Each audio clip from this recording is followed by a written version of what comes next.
Good afternoon. I'm Alice Rivlin, and I have the pleasure of introducing and moderating this event. We are here to celebrate and discuss an important book called Endangering Prosperity, a global view of the American school, with three distinguished authors. It's a Brookings book. It's not a long book, and I urge you to get a copy and to read it. Before we start, let me say that we will have a question period at the end. We are eager to hear what the audience would like to know. And there are index cards available for you to, I think they're on all seats, for you to write down questions. We thought that would be the easiest way to do it. So when a good question occurs to you as you're listening to these folks, write it down. We don't guarantee to get to all of them, but we will try. We are about to hear a message which is designed to shock you. At least it would be shocking to Americans who generally think that we have a pretty good country here. We're on the forefront of economic development. We do most things right, or at least a little better than a lot of other places. But the message of this book is our young people are not learning the skills in school that it will take to keep Americans on the American standard of living high and growing and right up there with other places in the world. Now, you may not find that shocking if you've been paying attention for the last few years. You already know that American kids don't do that well compared to other countries on standardized tests. But you may have thought, we got a more diverse population. We test more students who would drop out in other places. And our scores are being dragged down by a few really difficult inner city areas which have multiple problems and or some other thing. Or even that it's kind of nice that other countries are finally catching up with us, because that will benefit everybody in the world. Or you may have thought that economic growth is complicated, and right now we ought to be focusing on getting our current macroeconomic house in order and not doubling down on some particular investment that will only have a long-run payoff. But the message of this book is not really about keeping up with other countries, although global comparisons fit in it. It's about the worrisome fact that most U.S. students are not proficient enough in math and reading and science to aspire to the knowledge-based jobs that will enable them to earn good incomes and have productive lives in the future. That matters for them, and it matters for the influence of our country and our ability to do the things we want to do here and around the world. The analysis shows clearly that these skills matter for economic growth. That's where the comparisons come in. And excuses like diversity and city problems and higher testing rates all drop out. Our kids are just not as proficient as they ought to be coming out of the bulk of American schools. So if you buy all this, and I suspect you will, and you're about to hear it in a very cogent form, then we have to move on to the big questions. Why aren't more people more worried and worried enough to do something effective about this, and what should be done? We have a distinguished panel that will help us with those questions. But first, let me introduce our principal presenters, the three authors of this book, who are going to give their message in short form. Ludger Wussmann, who is a professor of economics at the University of Munich, and head of the Department of Human Capital and Innovation at the IFO Institute of Economic Research, and a coordinator of the European Expert Network on the Economics of Education. Eric Hanachek, who many of you know, is a senior fellow at the Hoover Institution at Stanford University. He's been a leader in the development of economic analysis of educational issues for quite a long time, and has been frequently called on for help in figuring out the question of what do we do now. His pioneering analysis and measuring teacher quality through growth in student achievement forms the basis for current research into value added by teachers and schools, and is actually influencing, I know because I've seen it, what happens at the local level. And Paul Peterson, Paul used to be here at the Brookings Institution. We've known each other for a long time. Paul Peterson is professor of government in the Department of Government at Harvard University. He directs the Harvard Program for Education Policy and Governance, is a senior fellow also at the Hoover Institution at Stanford, and editor-in-chief of Education Next. Paul is going to start off and then move to his colleagues.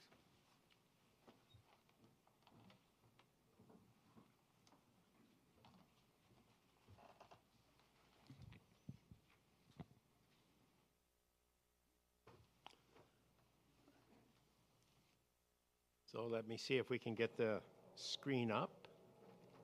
The screen down, I guess it is. Thank you, Alice, for setting the stage so well. It's great to be back here at Brookings to discuss such an important topic, and I find that Brookings such an appropriate place to have such a discussion because Brookings always focuses on the long-term important issues, not necessarily the trendy issues of the moment. So thank you, Alice, for that introduction. Now, if we can get that funny thing on the screen to go away. I probably very badly put it up there by making a dreadful mistake there. This is the 21st century skill I haven't acquired yet. But you know, we have been talking about rising to the top internationally for a very long time. You can go back to Ronald Reagan for the first nation at risk study, but probably George H.W. Bush and all the governors gathering together in 1989 to commit themselves to bringing the United States up to the top of the world by the year 2000 is a key moment. And President Clinton carried the banner forward, saying much the same thing. There was very little difference in the commitments of the Bush administration and the Clinton administration. George W. Bush focused on No Child Left Behind, but was no less committed to bringing everybody up to international standards. And our current president says, we know what it takes to compete for the jobs and industries of our time. We need to out-innovate, out-educate, and out-build the rest of the world. And he's been steadfast in that commitment. And we're going to hear more about that later on today. So there's no question that the political leadership of this country, both nationally and at the state level, has articulated a strong commitment to the goal of the United States being one of the leading nations of the world. But yet, if you look at the actual performance of this country in mathematics especially, although it's true in other subjects to some extent or to a considerable extent, but in mathematics it's quite dramatic that if you compare the United States to the other jurisdictions that participated in the most recent PISA study, there's a new one coming out later this year, but the one that we have available at this time, we come in number 32. Whether or not that's going to change much in the next few months is something we're all waiting to see. But it's pretty unfortunate that 32% of our students are proficient in mathematics, placing us number 32. So we think that number 32 is a pretty interesting number. Now, other countries around the world are much higher percentage. The Koreans 58%, You can see all the numbers there. The Germans 45%, the Canadians 49%, Australia 44%. You can see that 32%, which is where the United States is, it was way down compared to countries that we ordinarily think we should be competing with very successfully. So, oh yes, this is how they do it in Finland, just in case you wondered how to get to the top level. That's a possible solution there, but maybe not.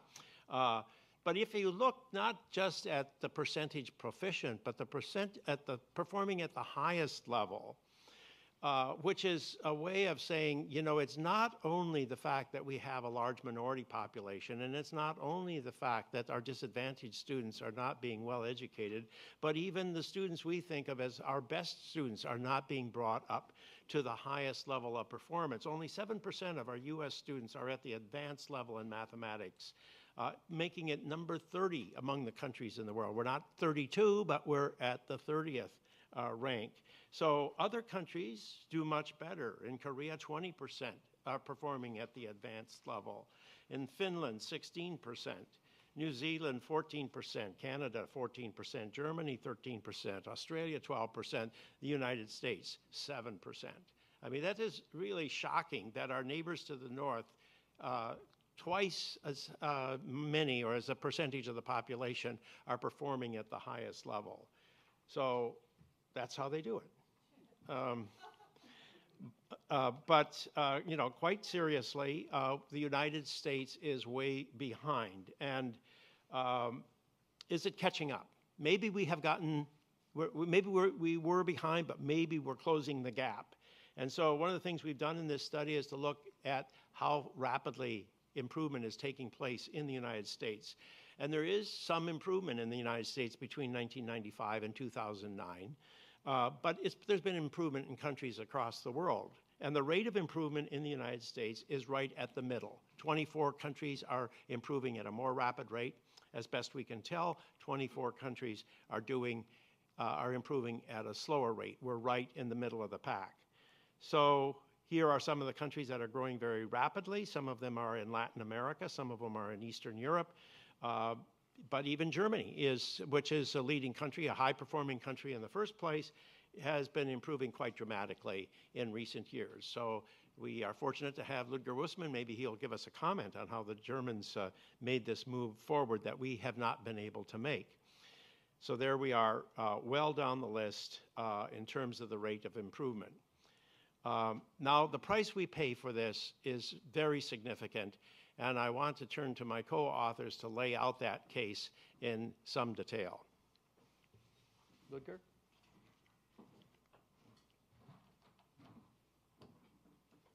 Thanks so much.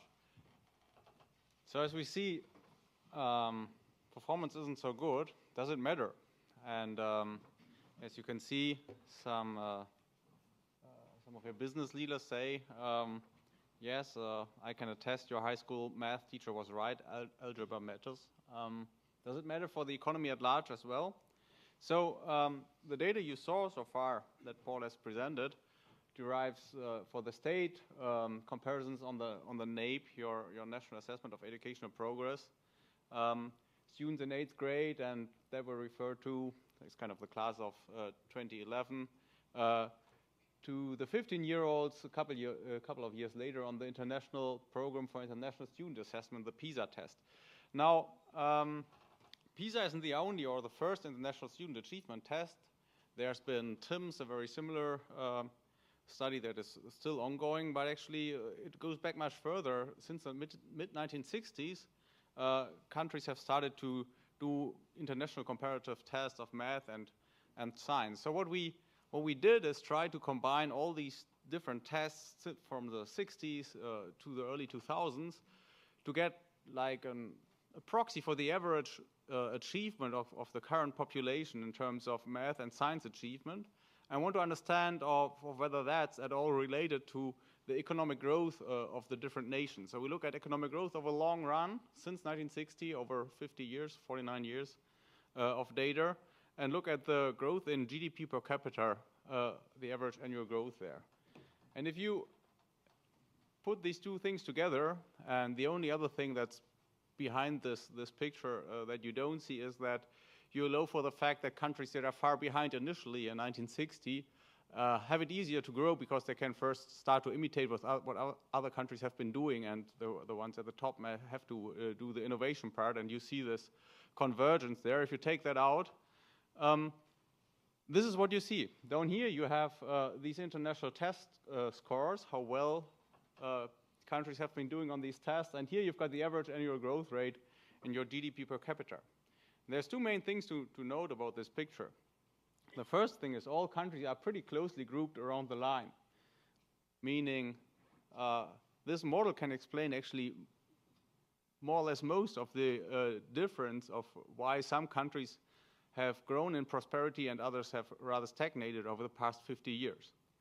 And you can see the US is somewhere right in the middle down here, actually, as is Germany.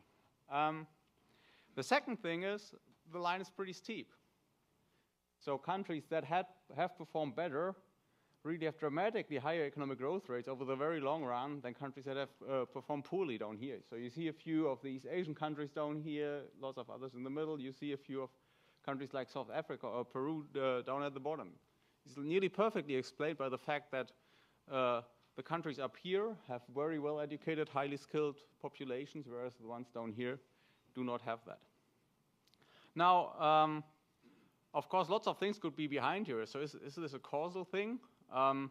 We've done quite a bit of research on this. So you could imagine that, I mean, we try to think of this as meaning that better educated people give you more economic growth.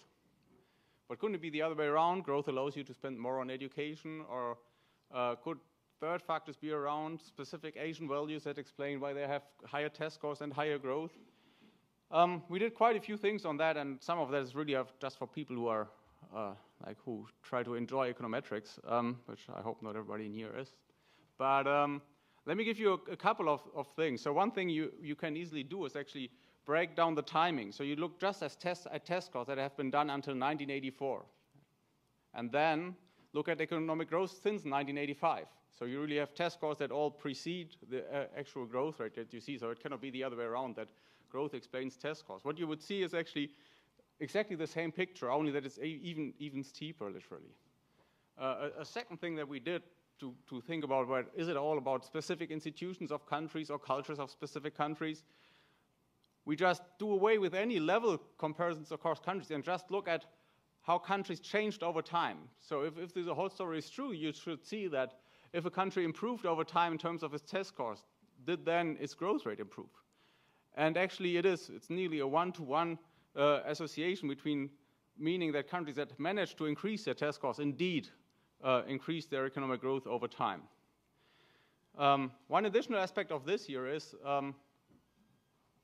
until recently, what researchers have done is try to measure the education of a country simply by the years of schooling, of high school, of college that on average the population has. Now, if you do account for how much these kids have actually learned in school, which we mean by these test scores in math and science, and you just keep the remaining variation in the years of schooling, the picture you get is exactly this. So here's the years of schooling, here's the economic growth rate. You've got like no association whatsoever, meaning education, of course, and the length of education, of course, is very important for economic growth, but only to the extent that it leads to actual learning. So it's not about sitting in school for a long time, it's about what you really learn and take away from it that matters for economic growth. So how much does it matter? How important are these things? One way we could do is try to do projections or simulations of what would happen to your GDP if you achieved the performance levels already achieved by other countries. And we just take the picture you just saw, like assume that the historical association between test scores and economic growth will keep on in the future. Let's assume that, and then let's assume what's going to happen to your economic growth if you manage to actually improve the test scores in schools. So, of course, this won't be immediate. Any relationship between education and the economy has to be long-term. I mean, there's at least three factors why this is. The first thing, I mean, any reform in your school system will take time. Actually, in the projection we're going to do, we assume it's going to take 20 years until you reach another level of performance. It won't be overnight. The second, even more important, if you improve schools right now today, it won't have any impact on your economy in the next several years because the kids are still in school. So this has to be very long run until these kids really enter the labor market and then make a big chunk of the labor market. And the third thing is the economy has to adjust to any differences. If you think about this as meaning like people being more creative, being more innovative, it means that actually the whole economy will adjust to these new technologies. All this takes time, and that's built into these simulations. So the one simple thing to do is just trace the GDP per capita of your country that you can expect at any point in time in the future. This is what this picture does. Here's the GDP per capita, and here we go down from today. Let's assume we're going to do a reform, get it done today. It takes 20 years to fully enact. And then how is GDP per capita going to trace over the next 80 years, which is a long-run perspective, is basically the life expectancy of a child born today. And without any reform, you still actually will get economic growth, like we just assumed that it's what you generally saw in terms of potential growth over the past 20 years. So you will be getting richer even without any reform. But what would happen if you managed to improve, for example, to the level of Germany in the sense of the pictures that Paul has presented to you? It's like some 25 points on the PISA scale. Given the historical experience, it would actually give you this second line. So you would, for a while, actually not see much, but then actually you are nearly 20% higher at the end. Or you improve to the Canadian level, 20 PISA points higher, or even to the Singapore level, which would really mean a big thing. What does it mean in terms of long-run prosperity? Of course, any dollar you get down here, I mean, this is all in real terms, but nevertheless, you want to discount the future. If you do all that and try to pull down what this means on average, and let's take this middle of the reforms that you reach Canadian level, it would literally mean that on average over these 80 years, even though initially it's not a big deal, in the end it's such a big deal that on average over these 80 years, the income that every worker receives every year is 20% higher than it would be without any reform. Or the total value, if you just discount all these future benefits that you've seen, of such a reform would be $77 trillion, which is like 5 times today's GDP.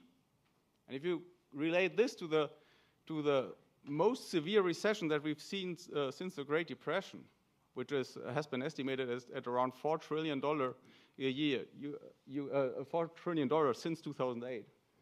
If you compare these numbers, you see what a huge impact education reform can have. Now, of course, any of these future projections are somewhat uncertain. So would it be 80 or rather $70 billion? Of course, we cannot be sure. But even if it were only half the size of this, and we're pretty sure that that can be based on the historical experience, these numbers are so huge that you got to care about this.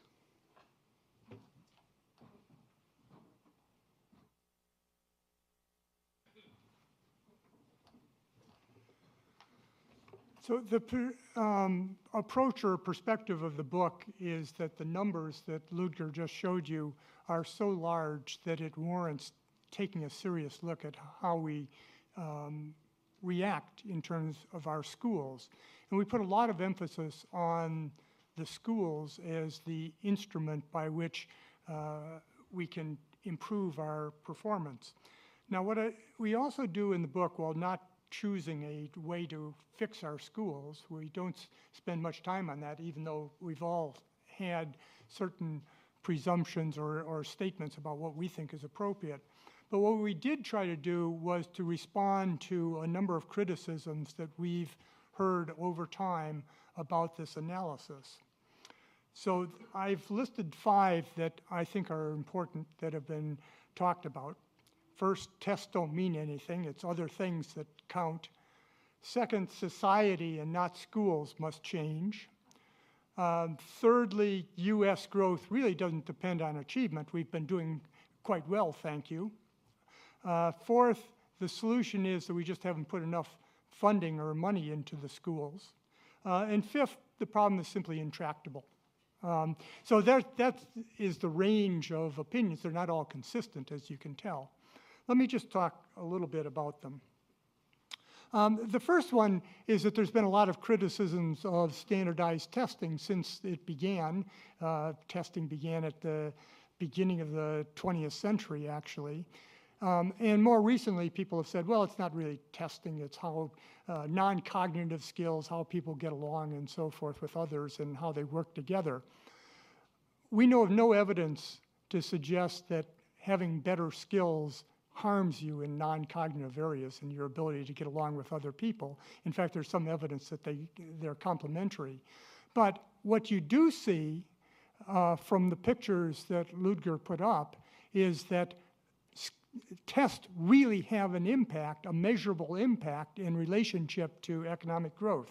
So we just assume that that's the case, which I think is right. But the bigger question then that people get into is the second one, which is society and not the schools must change. And people have objected to what we've done by saying, well, you're blaming the schools, but in fact we know that the U.S. has higher poverty rates than other countries in the world. It has a bunch of other problems, more immigrants in the population and so forth, so you shouldn't blame the schools. And we want to discuss that partly because we're not blaming the schools. We recognize that probably the most important input to achievement is the kid himself, the student.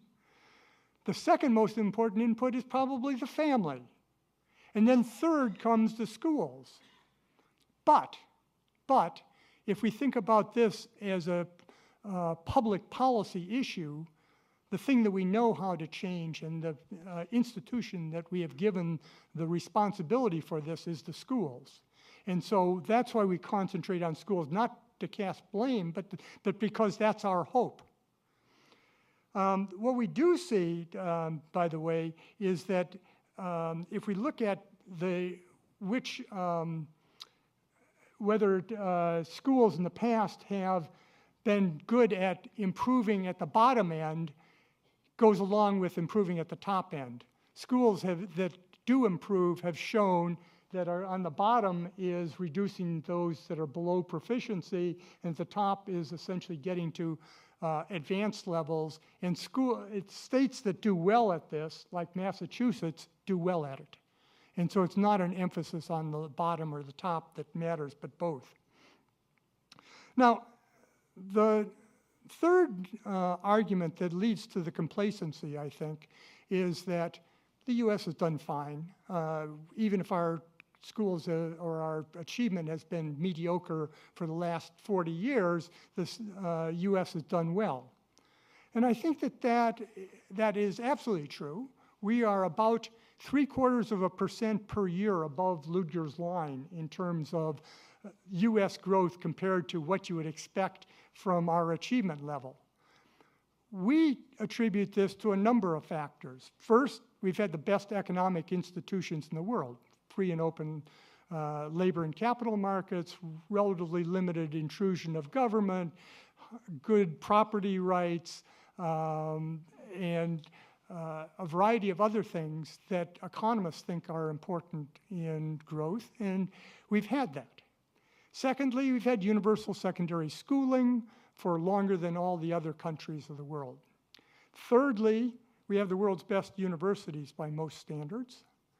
And fourth, we borrow skilled people from abroad in terms of immigrants who come into our schools and then are induced to stay. The point is that you can think of all of those advantages as going away relative to other countries. Other countries are working on each of these dimensions so that the U.S. is now 17th in the world in terms of the percent of students completing secondary schooling. It's no longer the top, and you can go right down the list. We have concerns about what the immigration policy of the country will be in the future, whether we can, in fact, rent these good students. Fourth, we have the solution is money.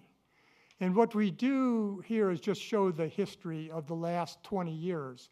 We can look at states' growth in terms of how much they've spent, how much they've increased expenditures in real terms over the last 20 years, and we can look at how much their achievement has increased according to the NAEP test.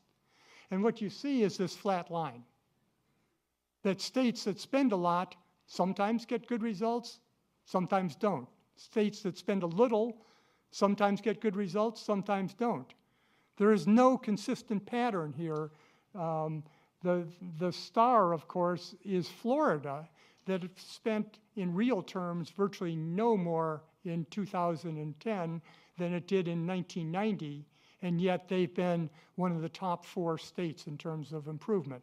So it's how money is spent, not how much. Finally, let me talk about the problem is intractable.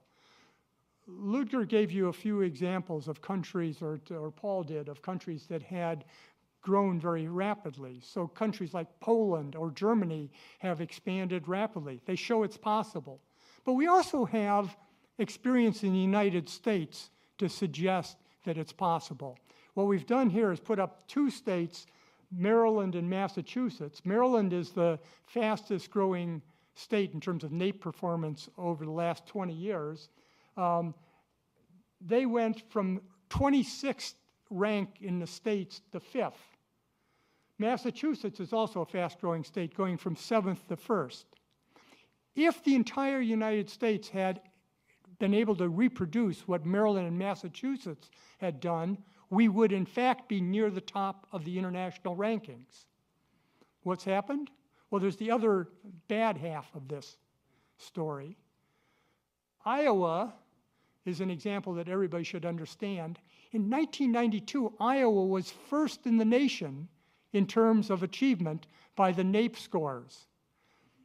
They managed to show that you can go down to 22nd by policies of keeping your schools constant without doing anything, which may be just complacency. Oklahoma in the middle does about the same. It goes showing that you can go from 19 to 32. It's not where you start, but if your schools are improving, you improve. And then there's Iowa and Oklahoma and a number of other states. So that's our complete message. It's possible by international experience and by national experience to improve. It's extraordinarily important for us to do so.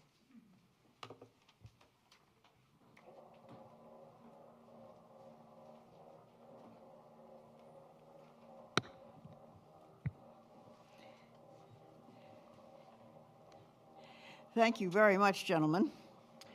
And now we have a panel to look at these results from different points of view and react to them, and then we will get you into the act with your questions, which I hope you're already thinking about and writing down legibly, of course, because you went to a very good school, and so that I can read them, and we will collect them after a while.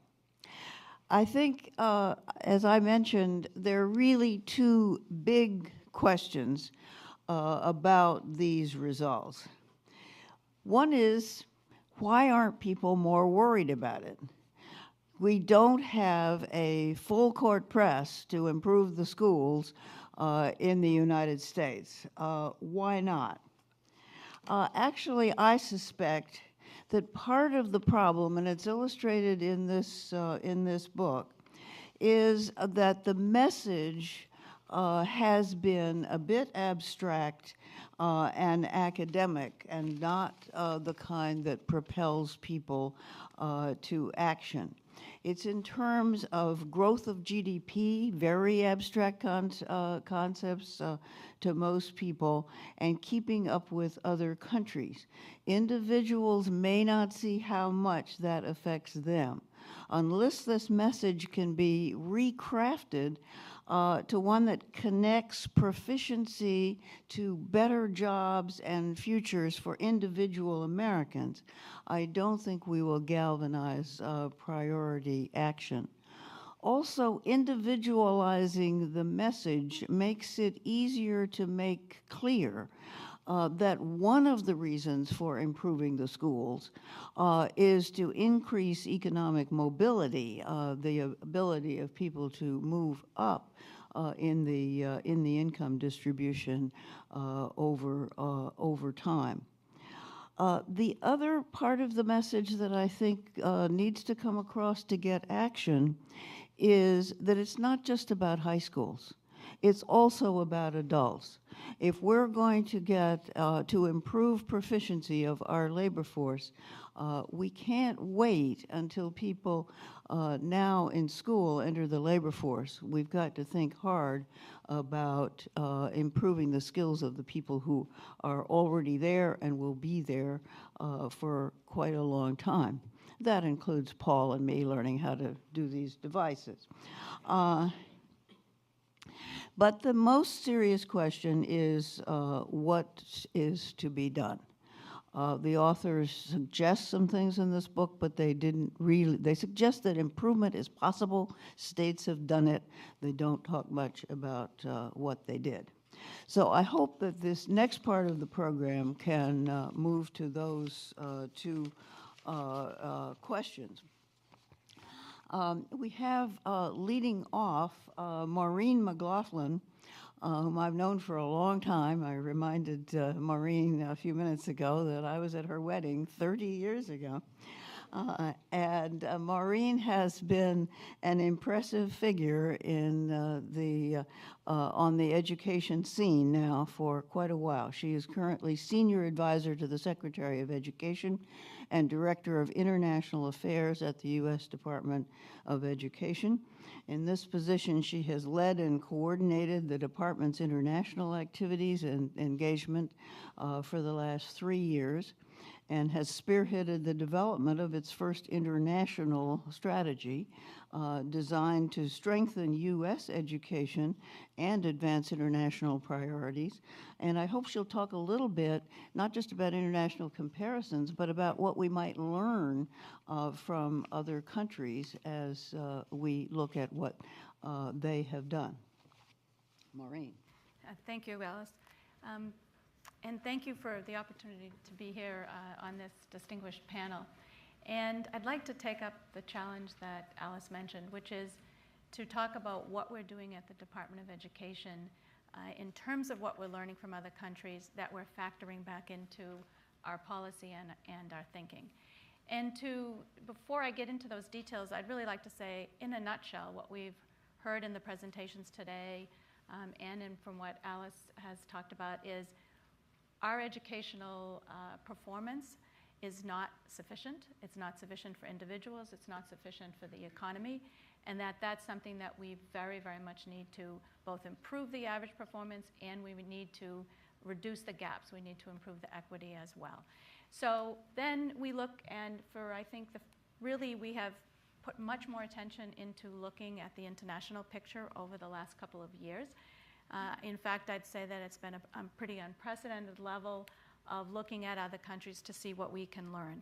And that the strategy that we developed for international that Alice mentioned has as one of the 3 key objectives learning from other countries to improve the educational performance of our system here at the U.S.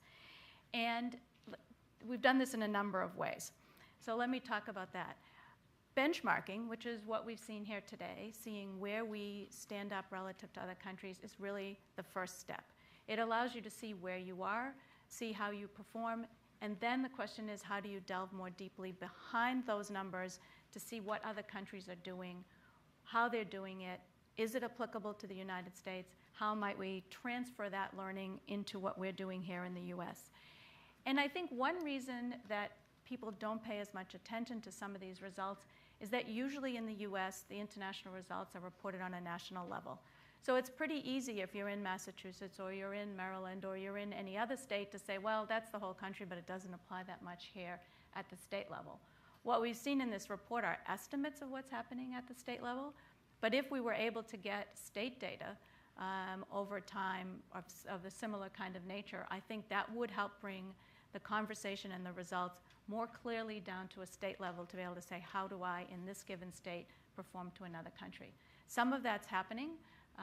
In the recent TIMSS study that we heard about, 9 states did participate, and Massachusetts, which was mentioned here today, came in, their 8th grade students in science came in number 2 among all of the education systems that participated in TIMSS with Singapore ahead of them. So yes, it is doable on a national level and it is doable on an international level. In the next PISA results, which will be released in December, and it will be interesting to see, more than interesting, important to see how the U.S. does in the PISA, the next round of PISA. Do we stay sort of where we've been over time, which is average, middle of the pack, not much improvement, or do we see a different picture? That'll be December when we find out. And in that, 3 states did participate, so there will be a way for those particular 3 states, Maryland, Florida, and Connecticut, to be able to use it and the results more at the state level to effectuate change. So what kinds of things have we done in the Department of Education in terms of learning from other countries? One is that when we looked at other countries, one of the things you see is that the countries and the education systems that have performed well tend to have high standards. They apply those high standards to all, and they stay the course in terms of their education reform. So rigorous, internationally benchmarked career and college-ready standards are a key part of what we're trying to do at the Department of Education. And that effort is reflected in what the states have been doing as they came together to craft the Common Core state standards, which almost all of the states and the District of Columbia have adopted. These standards are, again, internationally benchmarked, highly rigorous standards that set a similar goal, the same goalpost for all states. States implement them differently, but they set the same goalpost. And if you look at the results either in NAEP or the results that were reported here today, and you see the differences by states, some of that reflects the different standards. You had a different goalpost if you were in one state versus another. The Common Core state standards set a goalpost that would be the same across all of the states. That is something that we've learned from other countries, and Race to the Top helped to incentivize states to pick up and be in the Common Core. But states that didn't get Race to the Top money and had put together proposals frequently went along and implemented those proposals, even not getting Race to the Top money. No one who was involved in the development of those standards back some number of years ago could have predicted, I think, the rate and adoption of the Common Core state standards. So that's one lesson that we very much learned from other countries. Another is about teaching. We heard mention of teachers today, and teachers are clearly the most important factor sort of out of the family, et cetera, about learning is the teacher. There's lots of evidence that a high-quality teacher has long-term ramifications for students' performance. Yes, are there differences in the home, and yes, are there issues of poverty and the kinds of things that have been mentioned? There are those differences, but teachers and good teachers can help to overcome those differences in opportunities. And we started something in 2011, which was the first international summit on the teaching profession. And Secretary Duncan, together with OECD and the Education International, which is the umbrella group for teacher unions worldwide, and with our teacher unions and chief state school officers here in the US, brought together the ministers and the union leaders of the high-performing and rapidly improving countries around the world. And the ministers and the teacher union leaders sat at the table together to say, what is it that we all can learn from each other about how to elevate and enhance the teaching profession in order to improve educational opportunities. That was such a successful endeavor, and we had no idea entering it how it would all work out, that countries asked us to hold it again in 2012. Then the Netherlands did it in 2013. This year, New Zealand is. It has become, I would call it, an international community of practice for learning about what you can do to elevate, enhance, and improve your teaching profession. Out of that came some very direct impact on our policies. This here is a publication which you could get off our website called A Blueprint for Respect. This is an initiative which is to elevate and enhance the teaching profession. And RESPECT stands for Recognizing Educational Success, Professional Excellence, and Collaborative Teaching. And as you look at the pieces in here, or if you read this report, you can see lessons distinctly drawn from what we learned from other countries. Countries that perform at very high levels tend to attract their teachers from the top high school graduates. They tend to prepare them very well. They tend to have different kinds of career opportunities over a lifetime that allow you to be able to do different things as a teacher and to progress.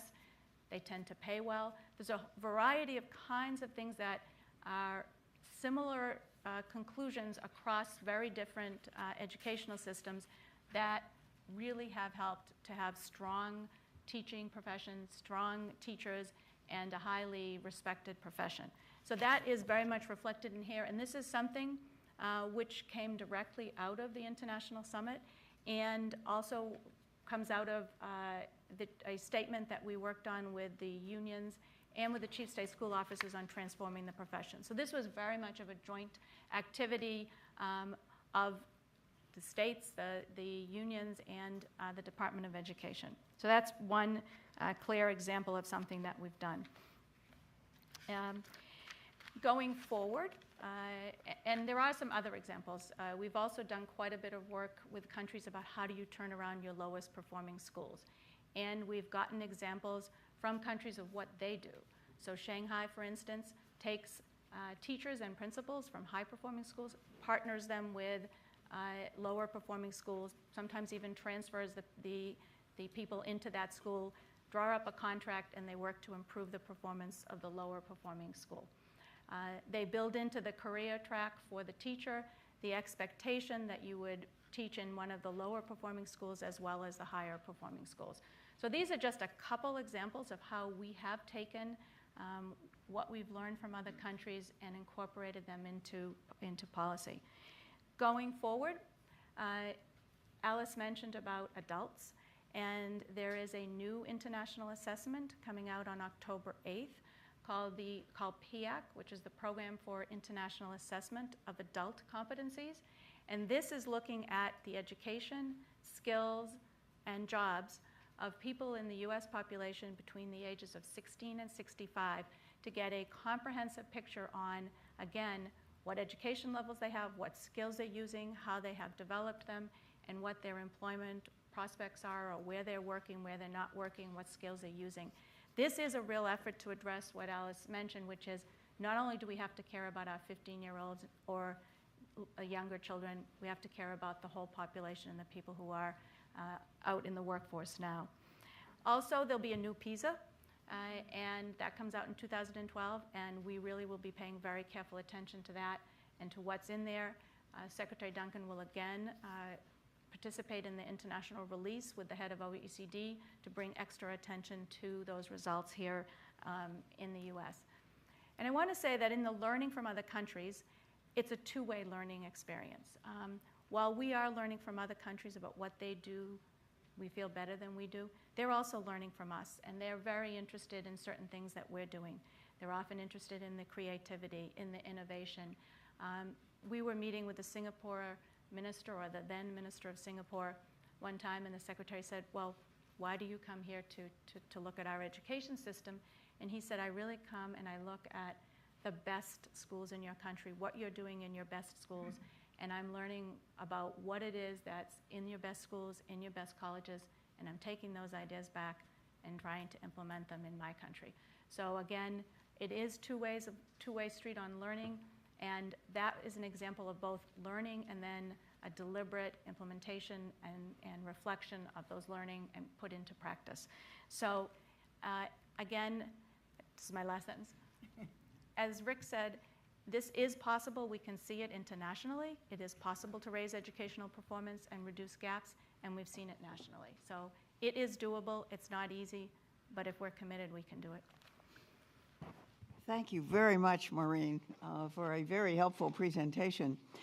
We have two more commentators. One of them is the Commissioner of Education of New Jersey, who actually runs a state school system, but I don't believe he is here yet. He was coming on the train from New Jersey, so I will put ahead of him, if I may, my esteemed colleague from the Brookings Institution, Isabel Sawhill.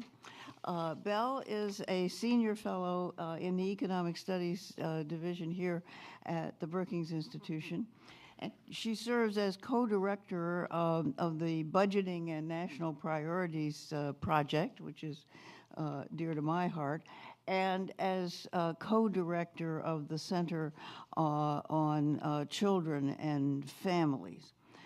She also started a very ambitious project called the Social Genome Project, which seeks to determine how to increase economic opportunity for disadvantaged children. So let me ask you, Belle, to give us any comments and thoughts from your perspective. Thank you, Alice. And Maureen, I'm so glad to hear that the department is looking at the experiences of other countries and having the kinds of meetings that you just described. I just can't imagine anything more important. I say that because I've been frustrated for a long time about the fact that we are so self-centered here in the U.S., so self-referential that we never think we can learn from other countries, and that's been a big mistake, and it sounds like we're finally correcting it, and this book is a big help on that front as well. Now, the problem with coming last on a panel like this is that everything has already been said, and the only thing is not everyone has said it, so I will put in my 2 cents in my own words. I'll say just a couple of words about the problem itself, and then a little bit about the diagnosis, and then finally, what should we do?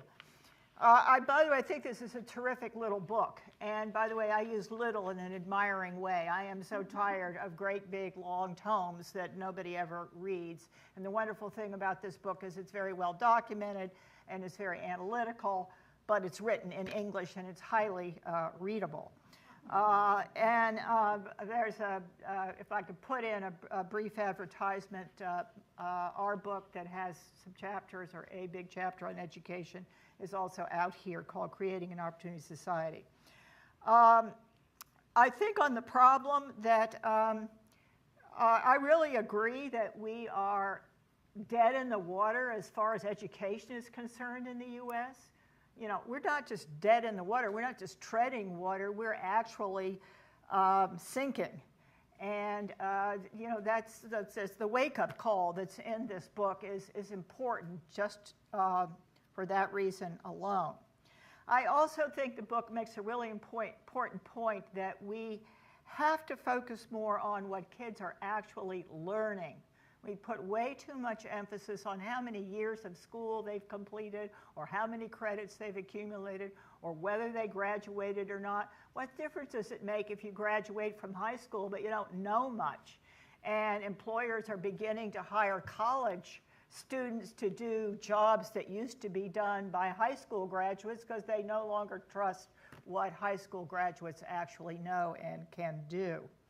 I also agree that the benefits of improving education are really important. They could have a huge impact on standards of living and on economic growth. But they're going to come in the long, long term. It's going to, you know, unless we work on the adults that Alice talked about and Maureen mentioned, it's at least 18 or 20 years before we begin to see the full results of changing what's happening to kids that are in school now. And of course, our political system, and this goes to your point, Alice, I think, is terribly myopic. I mean, I'm beginning to think they just look backwards. They don't even look forward a couple of years. Well, I don't want to be too skeptical here, but now on diagnosis, or, you know, why do we have these problems? The book talks a lot about teachers, and there is all of this research now that says that, and this is, you've already heard this, that says that having an effective teacher in the classroom can make a huge difference. You know, if you have an effective teacher in the classroom for, 3 to 5 years, I think it is, you can actually close the gap between less advantaged and more advantaged kids. I mean, it's amazing what you can do with good teachers.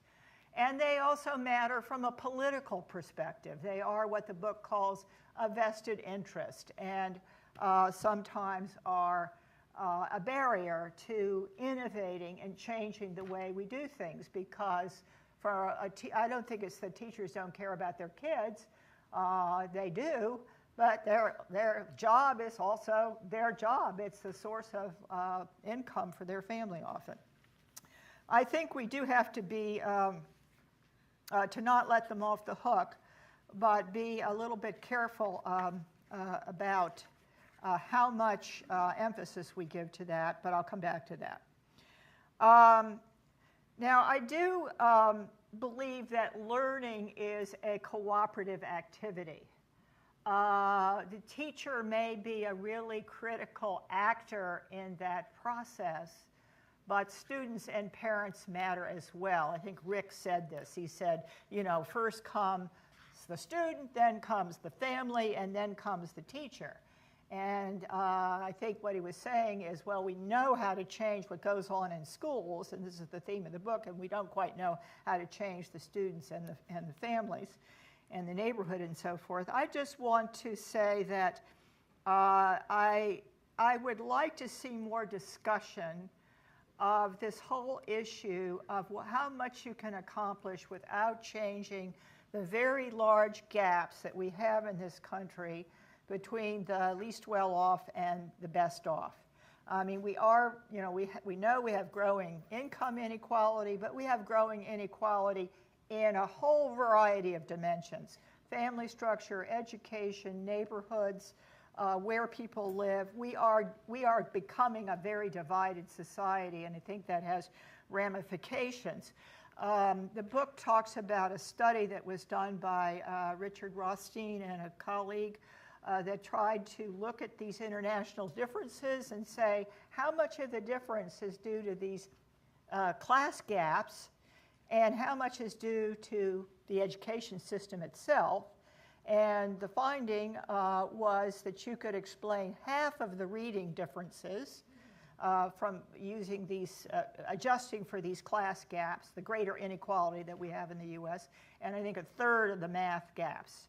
So I think that bears, you know, a little more discussion, because I think we've got to do something about that as well.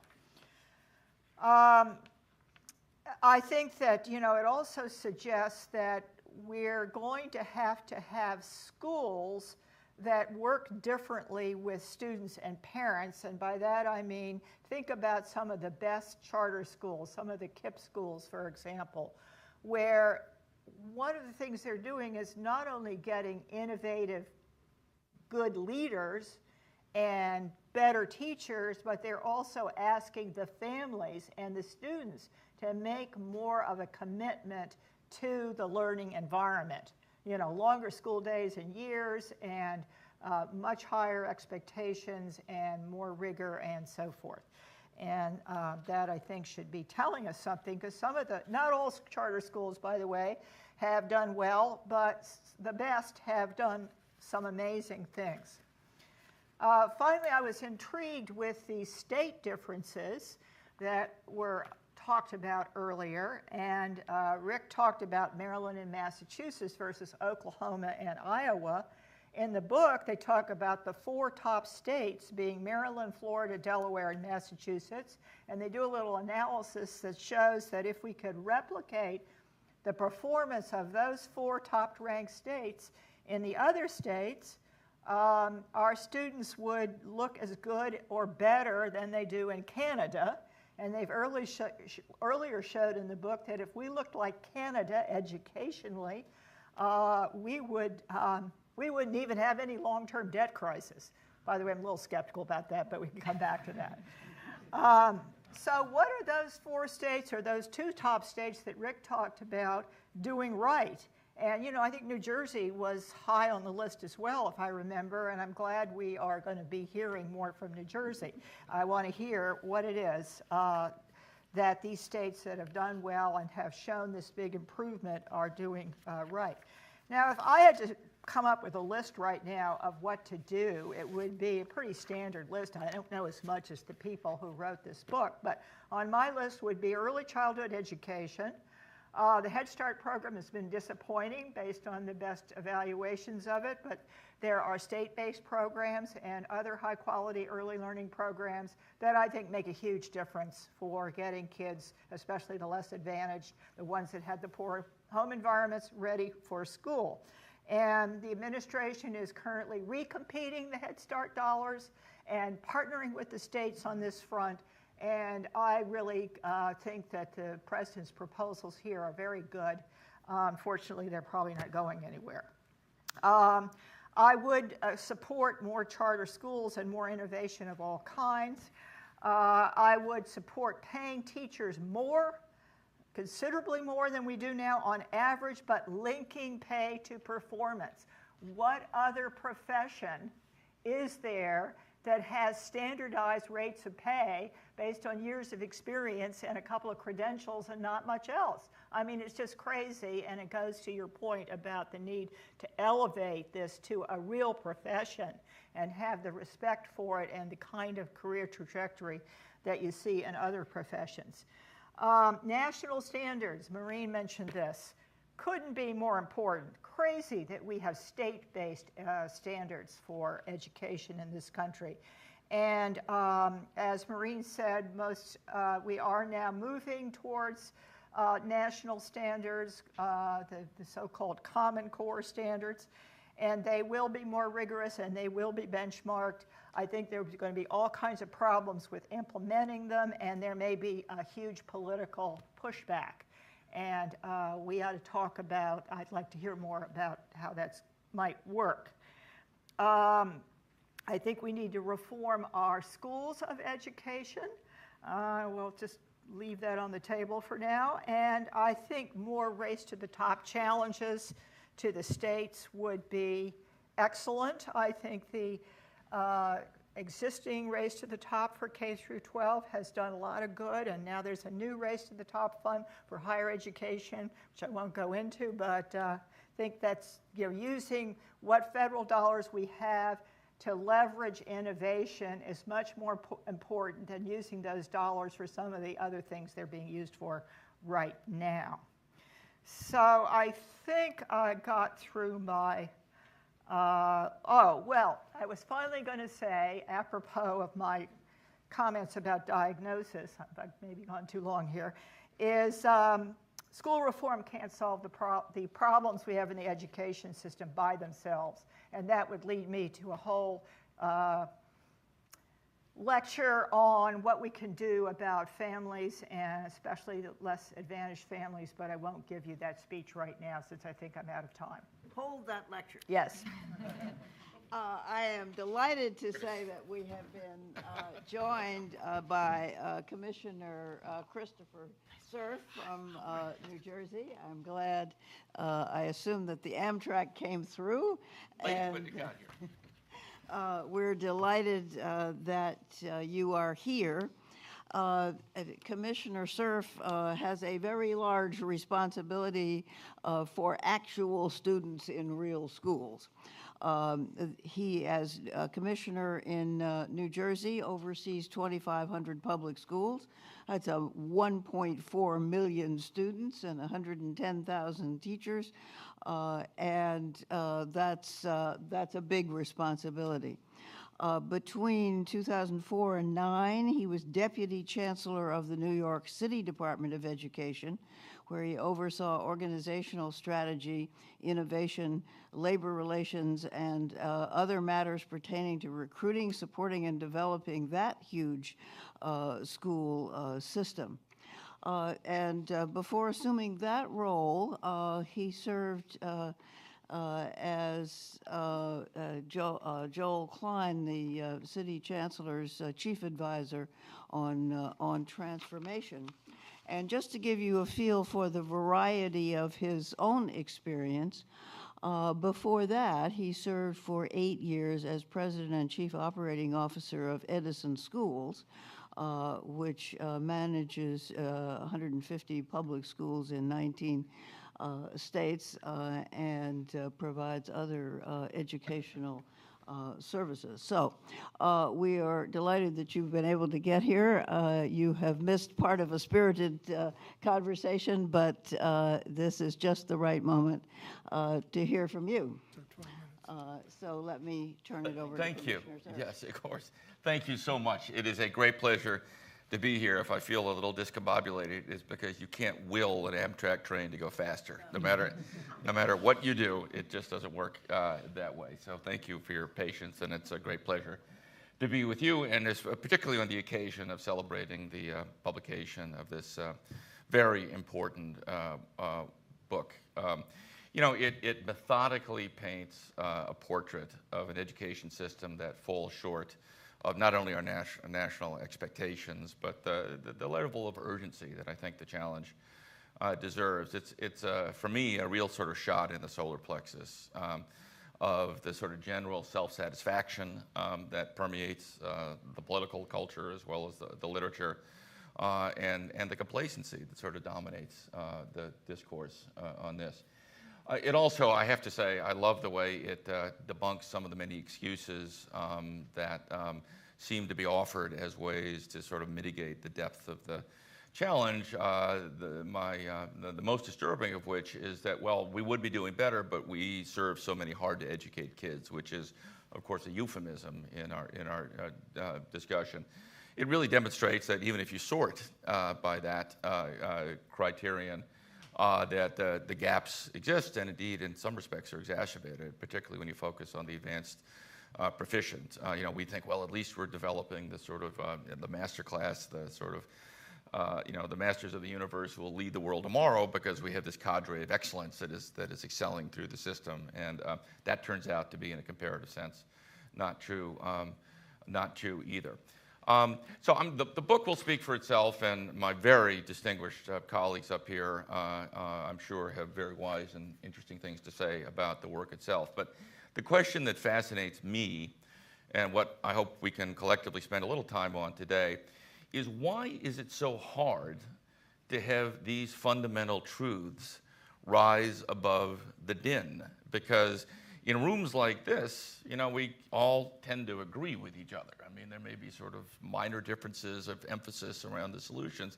But in the world out there, in the world in which I operate, this stuff doesn't really penetrate at anywhere near the level that I think commensurate with the magnitude of the issue.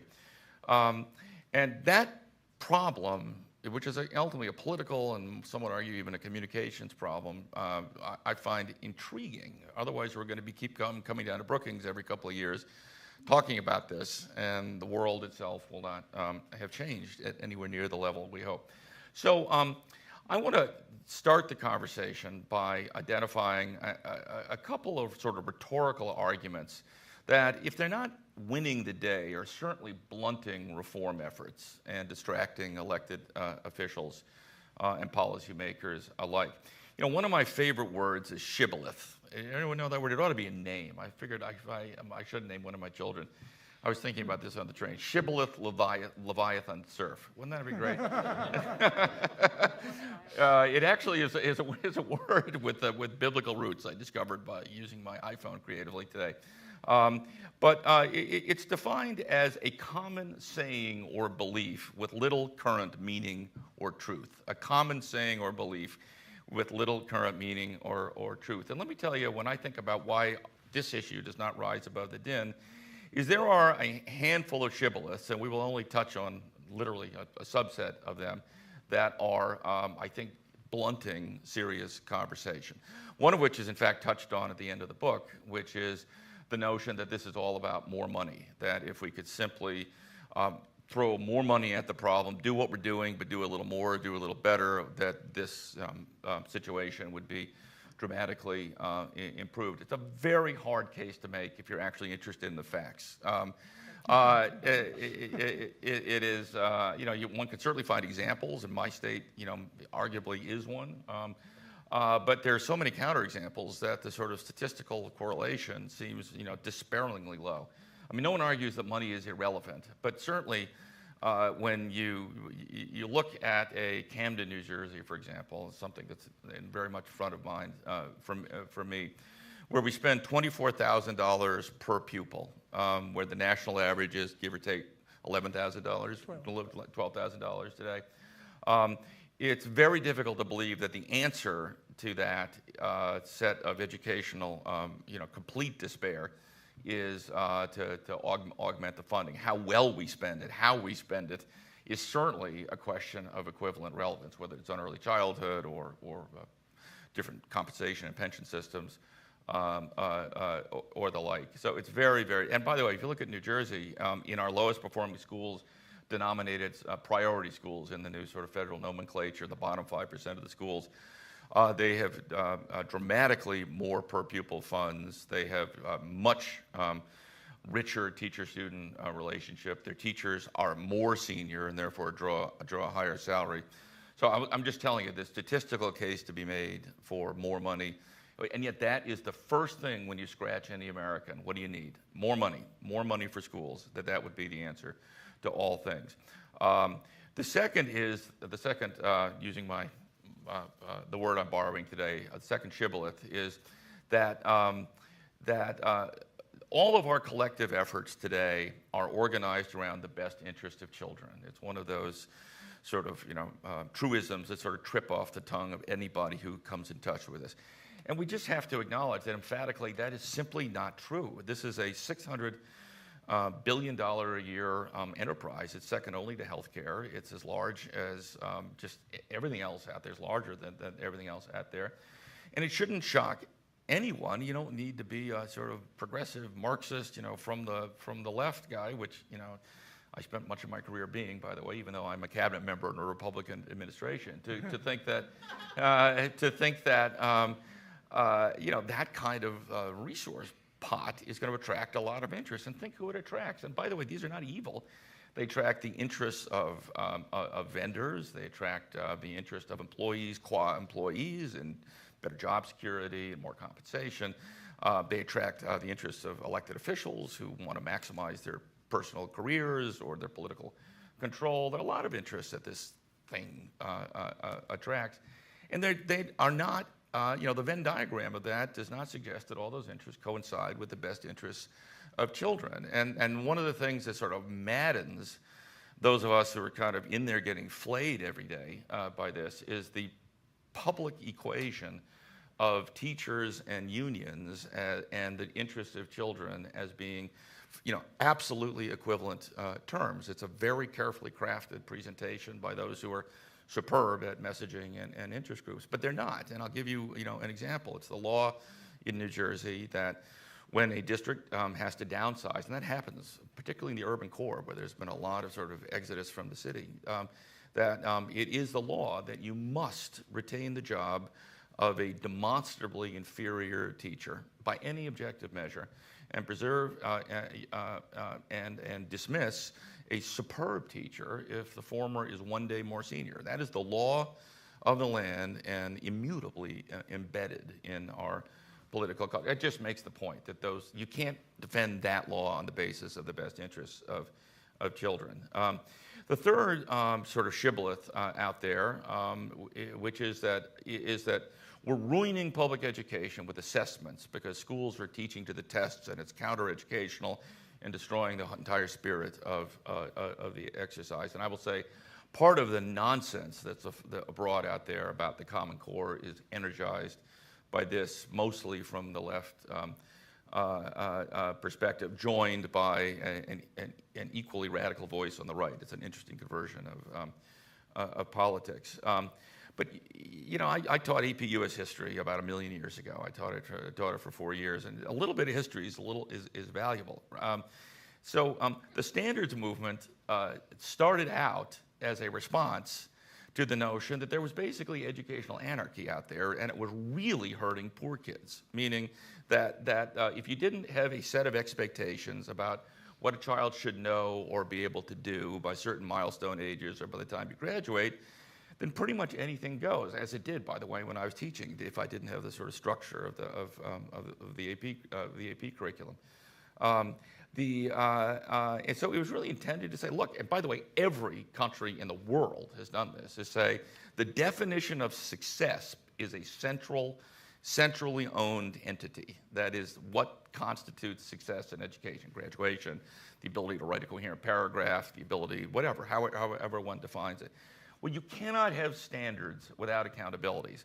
They're a different articulation of the same phenomenon. You cannot say, well, we expect everybody to get to this, but we're never going to measure that, right? That doesn't work. That is just silliness to do that. And you know, what's happened now is, you know, two sort of quite sort of understandable sort of rhetorical phenomena. First is there's absolutely no doubt, and let me shout it from every mountaintop, that there are negative collateral consequences to assessments, right? In the hands of, that can lead to miseducation, it can lead to focusing on drill and kill, it can lead to focusing on the test-taking techniques as opposed to content, it can lead to cheating, it can lead to all sorts of terrible things. But it's the lowest form of debate to argue from anecdote and to draw generalizations from it.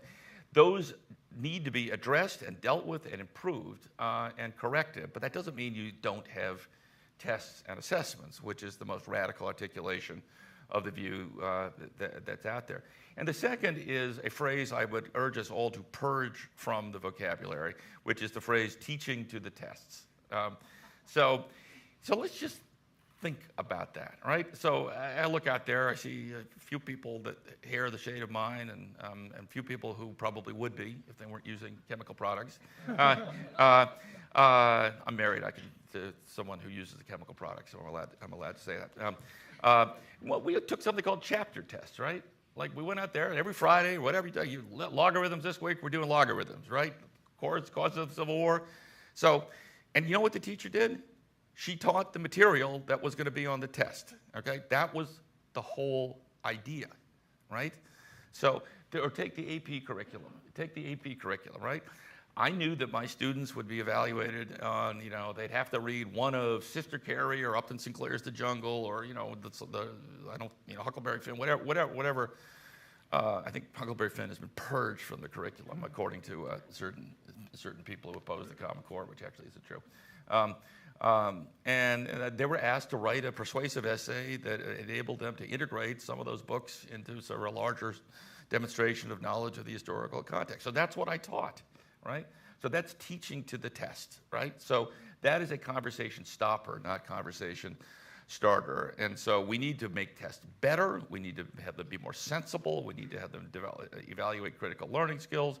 We need to have them aligned to the measurable evidence of college and career readiness. But the notion that we should just abandon tests, I think that's probably the most damaging thing we could do to particularly poor kids in this country. And yet that shibboleth that these tests need to be eliminated is widely accepted in the political culture.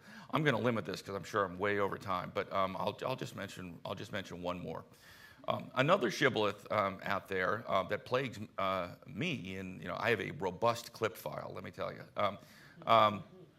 is that this is all a sort of corporate conspiracy. These guys up here, this is all a corporate conspiracy that is organized by corporate interests to, quote, privatize public education. Now, I'm never quite sure what that means, but it is deeply held, that view.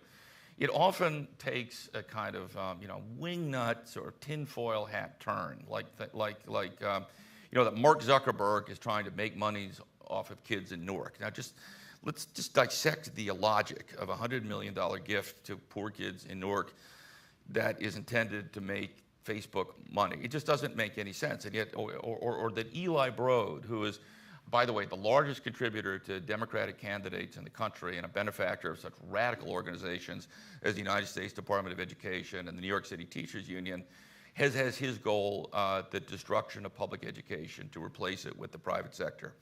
Now, this is just flat out nonsense. There is no one who can actually make an affirmative case in defense of that, but it taps into there's a wonderful book called Anti-Intellectualism in American History by a wonderful historian named Richard Hofstadter. Well, there's also a deeply anti-entrepreneurial, in the center of world capitalism, a deeply anti-private sector bias out there.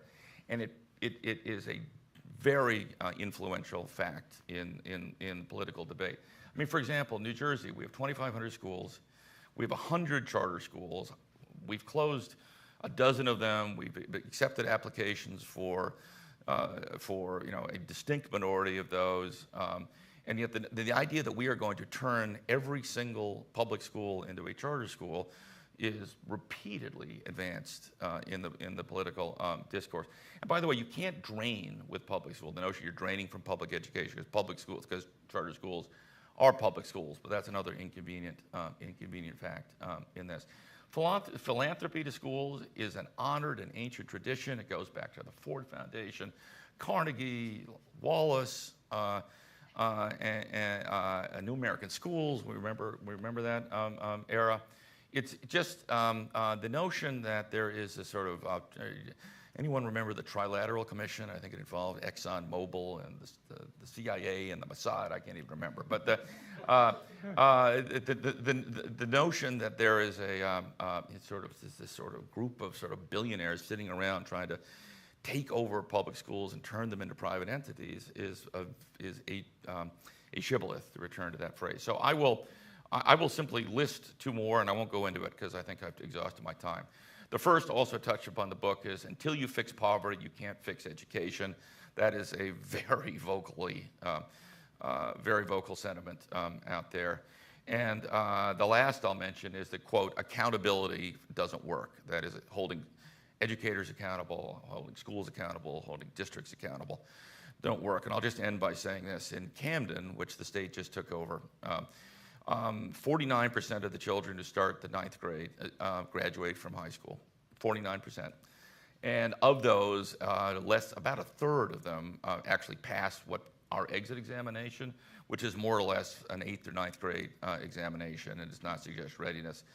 20% of the children are proficient in reading, 30% are proficient in math. And when people say we shouldn't have accountability measures, what they're really saying is that we should not have a centrally set definition of success. And I will tell you that if you don't have that, then our ability to intervene, our ability to improve, our ability to manage is really undermined in a very fatal way.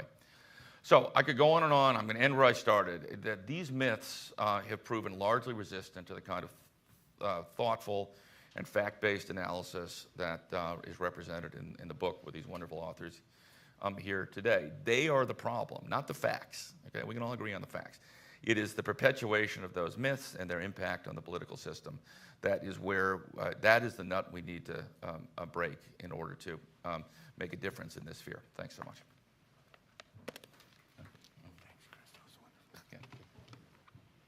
Thank you very much, and thanks to Amtrak for getting you here. We now see why it was so important to have the commissioner on the panel.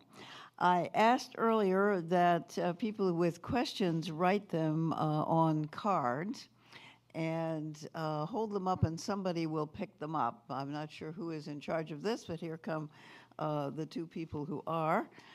And bring them down front. And while you're doing that, let me start with a couple of questions.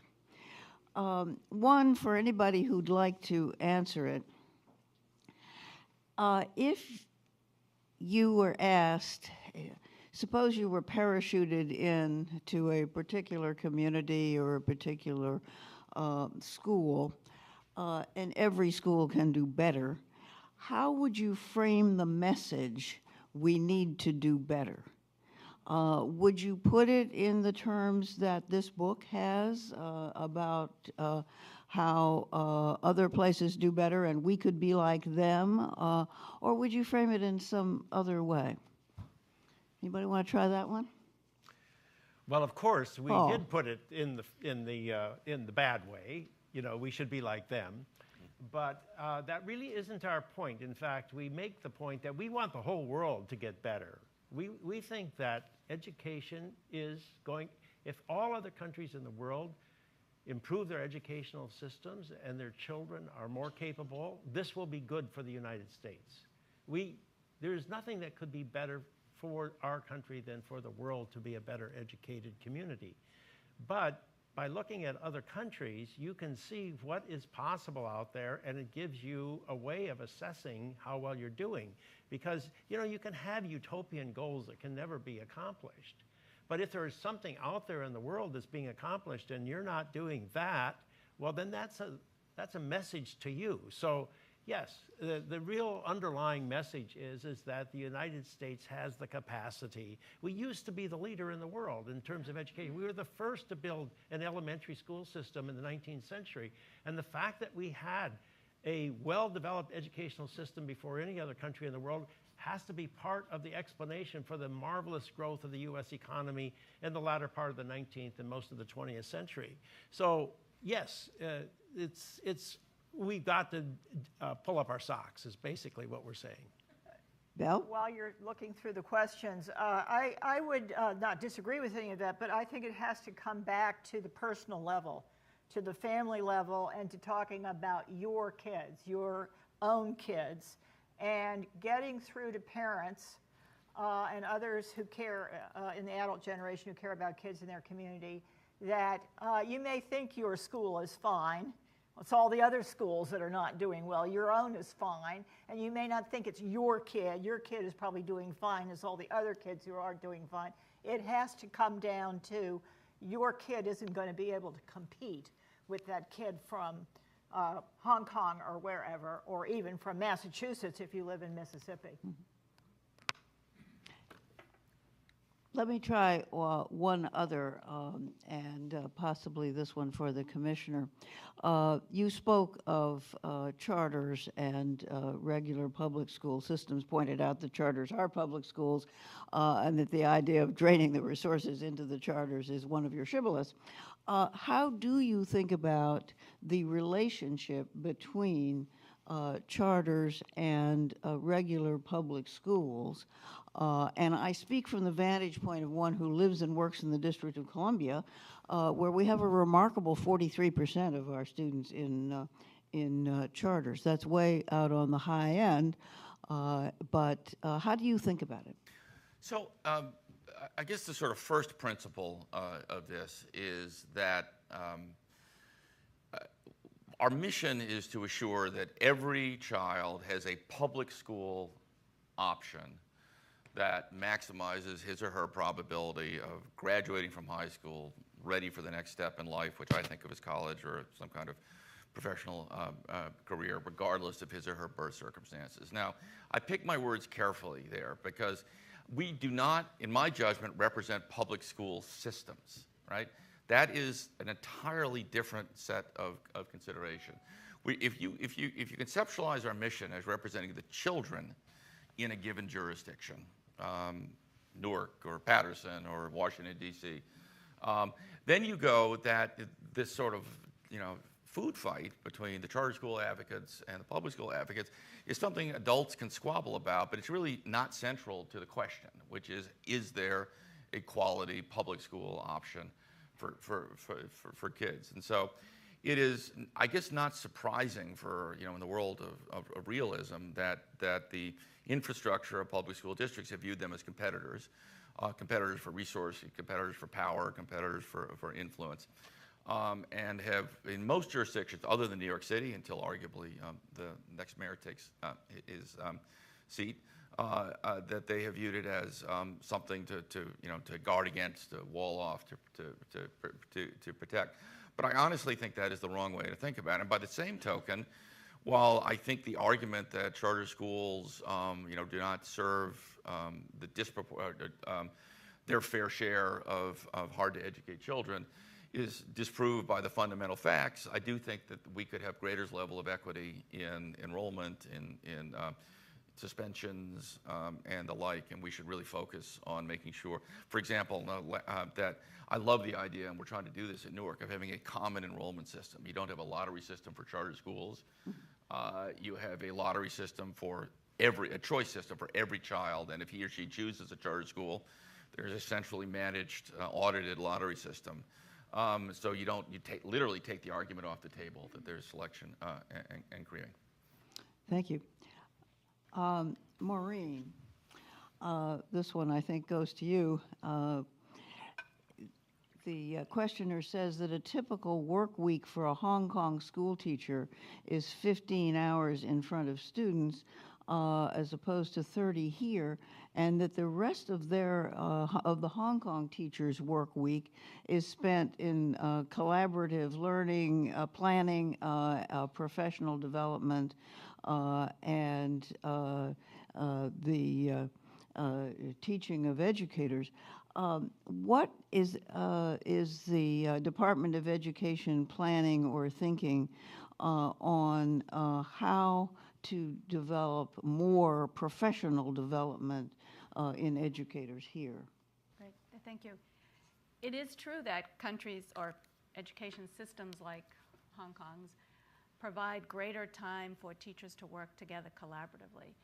And in fact, looking at education systems who do that, that's part of why in our Respect initiative we have collaborative teaching, because it is, you do see that the time to be able to collaborate together is really important for what happens in the classroom. So the answer would be, we think that there needs to be more collaboration, there needs to be more attention to professional development, and that the initial training before teachers ever get into the classroom needs to be stronger, as well as the mentoring in the first couple of years. Other education systems do that better too, in terms of matching up a highly experienced teacher with a new teacher as part of their professional development as they're coming into the classroom. So I think that's a place that we think a lot more emphasis needs to be put on. You mentioned the schools of education. That's before you ever get to the schools, but the whole pipeline needs to be carefully looked at and improved. Can I just add that I certainly agree with everything that was just said, that, you know, I had my economics textbook in college was called The Science of Scarcity, and that phrase sort of stayed in my head.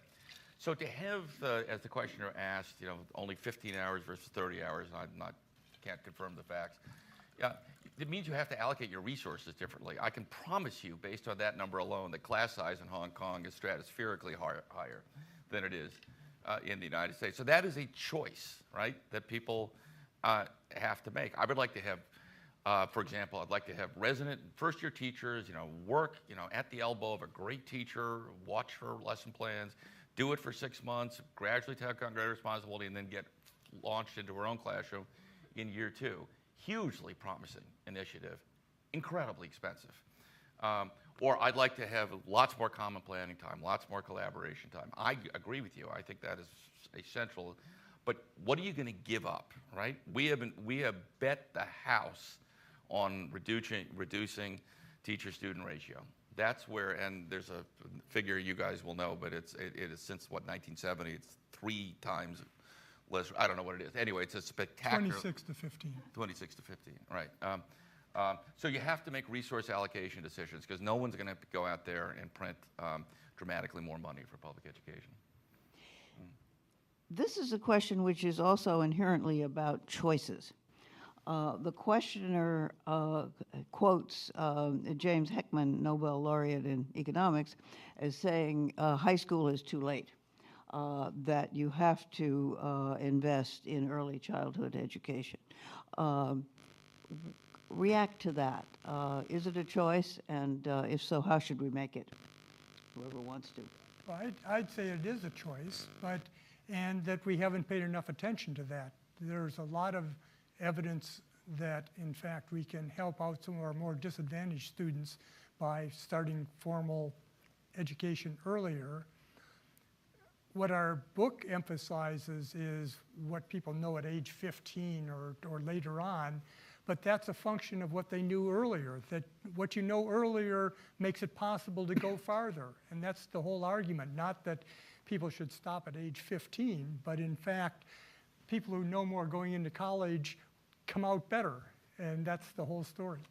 You know, you mentioned our social genome project, Alice, and it confirms what Heckman has argued and also analyzed, which is what Rick just said as well, which is if you start early, you have fewer problems you have to correct later on, and it's a lot cheaper to do it early than it is to do it later. So, you know, our analysis and the numbers are, imperfect like all numbers, but they show much more cost effective to do it early.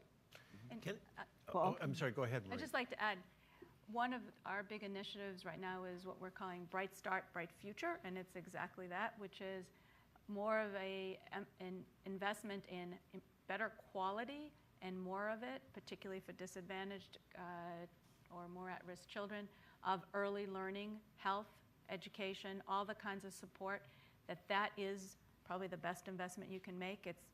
There are studies both internationally and nationally that show the long-term impact. Numbers may not be perfect, but they all go in the same direction, and it really is a key place for us to be investing more. That would help have better PISA results 15 years later. The other thing that Heckman points out is that non-cognitive skills, social skills, are just as important as academic skills. And one of the things that children either learn or don't learn early is, things like how to sit still and pay attention and be focused and engage in self-control and blah, blah. And he's writing a book now that will compare GED holders to high school diploma holders and show that GED doesn't cut it relative to having the high school diploma, but it isn't about the fact that the high school diploma holders are academically better off than the GED holders. They are about equivalent. It is that there's something about the persistence, the non-cognitive skills of the people who actually graduate from high school that matters for their future success. I don't want to disagree with anything that's been said, but I do want to point out that if you look at our NAEP test score performance over the last 20 years, you see steady progress among students in 4th grade, the earliest we have this kind of information, or the 9-year-olds. And then we see less progress at 13 and the least progress at 17. So you can be seeing that the educational system looking as if it's moving forward at the elementary school level, and but the high school level, there's very little evidence that you are seeing any payoff from that. So there seems to be something about the way we've designed our high school or designed our curriculum, or we don't have any standards, or students don't know what they're supposed to study, or teachers don't know what they're supposed to teach. And so I don't think you're going to really be able to fix our educational system unless you can fix the high school. That's, I think, really, really the broken part of our educational system. Maybe the preschool is another broken part of the system, but the high school is also a major problem. And I don't know whether the commissioner agrees with me or not. Well, I do. I mean, the sort of raw facts are that we made a lot of progress in the 4th grade. It starts to dissipate by the 8th grade, but it's still, not totally embarrassing. And then by high school, it's like, oh my God. So something is happening as children stay the course through public education that sort of sends that message. So I think the research is overwhelming. The quality early childhood education makes a big difference for kids born in poverty, if it's good, by the way, because there's a lot that isn't good, and the Head Start studies were referred to. And it doesn't mean that you can ignore the other parts of the system either. It's not an argument for only investing in early childhood education. So we give full-day early childhood education for 3-year-olds and 4-year-olds. To all the children in our so-called Abbott districts, which are our 31 worst, I shouldn't say worst, lowest economic districts in the state. And we just had a study that showed that they are making substantially higher progress than other matched comparison kids, and that studies that those gains have been sustained really all the way through elementary school. So every year we'll learn more, but there's strong evidence to support that. I read this one with all due respect to the questioner because I think it may be a candidate for addition to the list of shibboleths. The question reads, with the enormous emphasis on sports, not just football and not just money, especially in secondary school, how do students have time to learn? Anybody want to deal with that one? My reaction go ahead. My reaction is, though there may be overemphasis in highly competitive sports at some high schools, that we aren't giving our kids enough exercise. They, at any level, they ought to be out there running around, and kicking a ball is one way to get kids to run around, or throwing a ball. So I would not put a lot of faith in this one, but I'd bend to any of the real experts here. Well, I have more comments as a parent than I think as someone in the education world. But there's no question that physical education has got to be an integral part of education. I mean, it has to do with little things like longevity, and it's very, very important. I happen to think, I say a lot of unpopular things. I've never said anything that I think would be as unpopular as this. I think we are obsessed with these town sports, these competitive, baseball and soccer and so on, that they can be very limiting to kids. You have to be there's no more 3 sports athletes anymore. Remember those days, right? Something you did in fall, something you did in the winter, something you did. You got to be year in, whether it's soccer or lacrosse or whatever. And I do think that, there are a lot of kids. We knew some of these kids in college who's peaked, right, at the zenith of their academic career, and it was all downhill from there. And I do think that there might be a misallocation of focus for some kids, but that is not to disagree with the urgency of physical education. Okay, well, maybe it's not entirely a shibboleth then. We'll keep it off the list. Okay. This one for Maureen. Should we marry or put together the NEEP and the PISA to have a single international test? And perhaps more important, do the highest achieving countries have soft or hard accountability standards? Good question. It's a very good question. For us to match up NAEP and PISA, I guess I'd let my colleagues from the National Center for Education Statistics, if you want to comment from a statistical point of view. But I think that the part of the question that I would see in there is, do we want to know how we are doing at a state level compared to countries? Would getting that information down to a state level mean it's more powerful because it's more directed towards your state, your kid, your area? I think the answer is yes. It's fairly expensive, which is why it hasn't happened yet, but I think the idea of getting data down that allows you to really compare how you're doing in a state, the people who are performing well or not performing as well, the proficiency levels in the different areas of the domain would be enormously helpful. So it doesn't exactly answer NAEP PISA, but I think the idea of being able to do that is good. The Center for Education Statistics is undertaken a study to try and actually take TIMSS and NAEP and do a crosswalk. So could you take the NAEP data and be able to do a crosswalk of what you think it is with TIMSS to be able to do statistical comparisons in that way? They have a study that will be coming out soon that looks at that methodology and looks at what you can do. And the reason that the 9 states participated in the last round of TIMSS is because the NCES wanted to have data, actual data for some states that they could then match and see how it compared to their estimates to see how good that kind of crosswalk would be. And the states, therefore, that were in the TIMSS were low performing as well as higher performing. But the bottom line, I think, is that we would like to be able to get that data, those data down to a state level.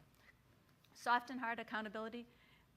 Different countries have different kinds of accountability. And when you look at high-performing countries around the world or high-performing education systems, you get very different kinds of accountability.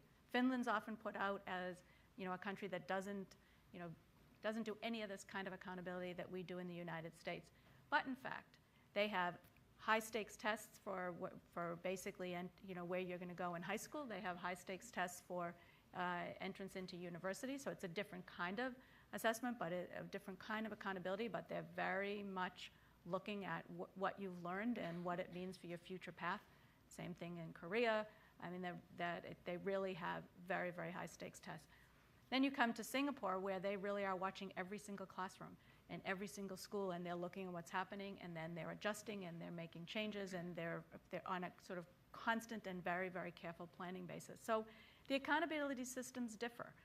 They differ by the culture, by the structure of the country, but having an accountability system that says you have a high set of standards and then you need to see where you are relative to those standards, is carried out in every country. It may be carried out in different ways, and it may be purported in some cases not to be accountability, but it is. May I add Yes. just a couple of thoughts? I mean, both from a personal perspective and because I did quite a lot of research on some of these international comparisons of accountability. So linking states and international, actually, literally in Germany, I think was the one big thing that got the thing rolling. So we were really shocked by the fact that Germany was doing very mediocre in the first PISA. But the real addition to that was, like, for the first time, literally, we didn't have any NAEP. We had state representative testing, and we had a league table of the states there.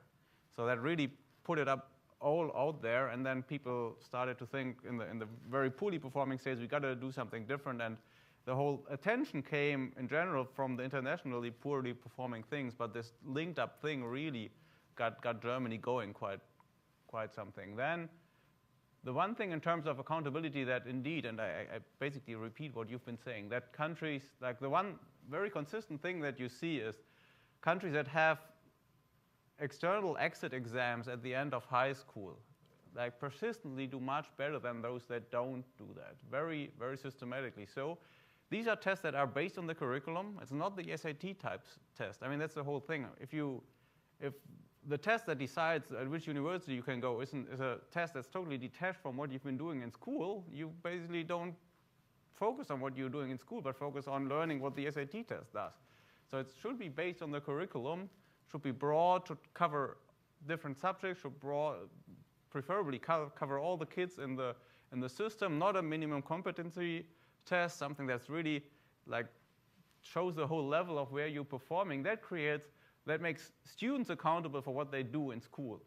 And in a lot of senses, actually, that works much better than trying to focus too strongly. I mean, or it's easier, actually, than to focus on schools, because with schools, you never know which part of it is basically that the families have entered and so on.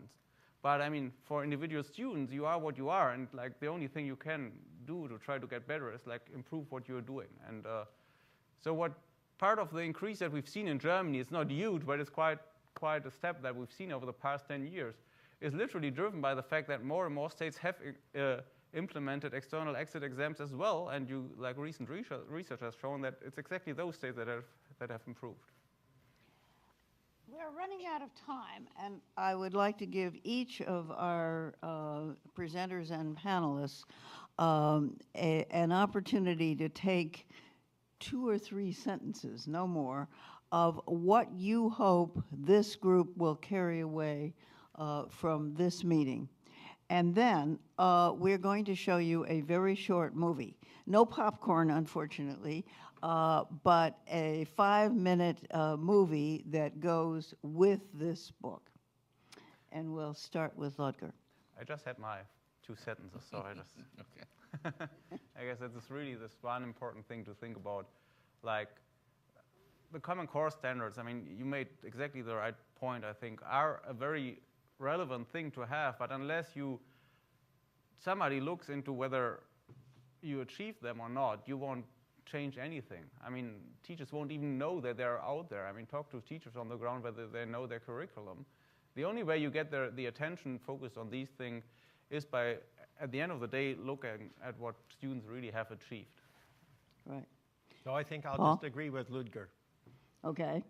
Rick? Couldn't anybody do Well, that? I'd make the general point that what motivated me to be involved in this project is that since A Nation at Risk, maybe even since Sputnik before that, the nation as a whole has said we've got to fix our schools, or we've got to improve our schools, we've got to have higher achievement. But there's been a complacency, that's sort of a background noise, and without any sense of the urgency. And to me, the most important issue facing the future of the U.S. is whether we can improve the achievement of our students and the skills of our future generation. Without that, I really worry about the future of the United States. Commissioner? This is a political problem, much more than it is an educational problem. It is a problem. That's the sort of founding idea. Is this has been sold as a national security issue. It's been sold as a moral imperative because of, the inequity of different classes of people getting different levels of opportunity. It's been sold as we're not stacking up in the league tables compared to internationally. And none of those have carried the day in my judgment. And so the level of, so we remain in search of the right way to break down the political barriers, because everything else, I'm telling you, is rounding error. We can have micro disagreements about which intervention is better than another, but these fundamental decisions about how you allocate resources, what your rules of engagement are for personnel and management, whether you have common standards, these are deeply political questions, and that's where the work needs to be. Maureen. Improving the level of educational achievement in this country is phenomenally important. Doing it across the board, raising people at the bottom up, is also phenomenally important. International comparisons are a piece of the story, are a part to look at, but it's not the whole picture. You need to look at this carefully at the state level, at the national level, at the international level. Take the lessons you can learn and really try to implement them, because fundamentally the lessons as you look across countries aren't that difficult. It's really a question of taking them and putting them into practice. Some of it's political, some of it can be ideological, but I mean, really the bottom line sort of lessons that you learn are pretty straightforward. If you look internationally and you look nationally at the statistics that we saw here today, both for the states and for other countries, it can be done. And I think that's a message I would send forward. It can be done. You can do it with groups that are more disadvantaged. It's really a question of doing it. Belle. I really agree with virtually everything that the commissioner said, and about the importance of our political and attitudinal problems in this arena.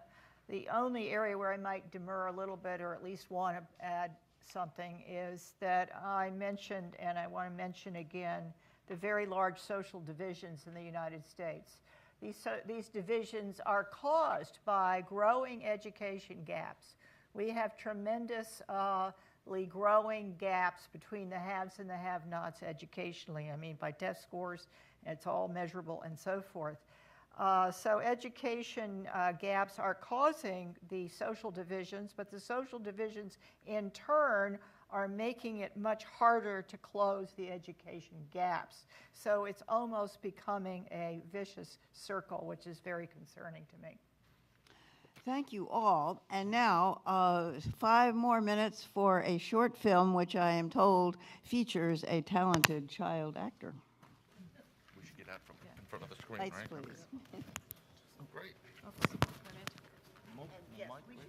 Yes. Oh, you're hooked up.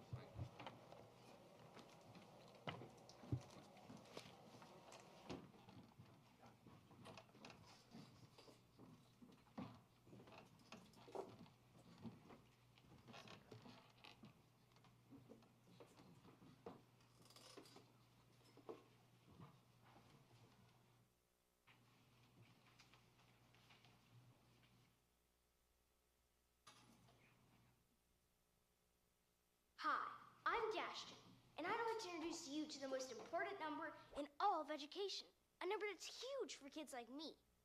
In fact, it's a big deal for all Americans. 32! So number 32 is so special. 3 super smart professors from Stanford, Harvard, and Munich, that's in Germany. I looked it up, got together to write a whole book about it. So what makes 32 so special? Well, for one thing, it's the number of teeth in your mouth. It's also 2 to the 5th power. And a number of pages in a comic book. Now you're probably thinking, wait a minute, Dash. You said this is about education. All right, I was just trying to get your attention. All across the country, adults and kids are being told the public schools are failing. Maybe you've heard the system is broken, or maybe you've seen signs and posters asking you to help save schools. But what exactly does that mean? Are they talking about grades, or graduation rates, or money, or what? Well, if you really want to know how schools are doing, you need to look at the big picture. So these professors decided to study the whole world of education. In every one of these countries, kids like me are learning science, math, and reading so that we can grow up to be doctors, artists, engineers, inventors, whatever we want, and whatever the world needs. Now, some of these countries are kicking butt, statistically speaking. And others are getting better all the time. While the best countries keep finding new ways to lift kids to the top, America's way down here, in the middle of the middle, number 32. And according to the professors, that's just the beginning of a humongous story, one that everybody needs to hear. Origin story time! Way back in the year 2000, a bunch of grown-ups got together for a pizza party. Everyone was laughing and dancing and wearing funny hats. And just before the pizza was served, somebody said, "Hey guys, you know how education is really important?" And everyone was like, "Yeah, of course." Well, what if we created a big test to help us see which countries do the best job educating kids? Great idea! What should we call it? Why don't we call it a pizza test? Now, can we eat? But when the test came back, even though America was the richest, most powerful nation in the history of the world, we're just mediocre. And more than 10 years later, we're still stuck in the middle, between Portugal and Italy. When you get right down to it, even our best students, like me, are struggling to break out of the middle of the pack. America's headed for trouble, future trouble. For a long time, adults have known that smarter countries grow faster and get richer. Kids who learn reading and science and math grow up and solve big problems and create cool new stuff. Look, up in the sky, it's Super Future Dash, powered by a great education, turbocharging the economy with his amazing brainy beam. If you expect future me to cure cancer or create awesome jobs for my classmates, then my school needs to activate some serious superpowers, ASAP. So what are we going to do about it? Lots of people say that we can fix our schools by spending more money. Maybe they don't know that we already spend more than pretty much every other country. More than $12,000 per student every year. Okay, so the Swiss spend more than us, but they're probably spending most of it on chocolate. In the US, states like Florida have already helped students improve without spending any extra money. And in New York and Wyoming, they spend boatloads without helping kids at all. So why aren't we learning from successful states? Why aren't more schools making big changes? Here's what I think. Change is easy for us kids. We're practically new people every day. But it seems like change can be really hard for some adults, especially when they're worried about their jobs.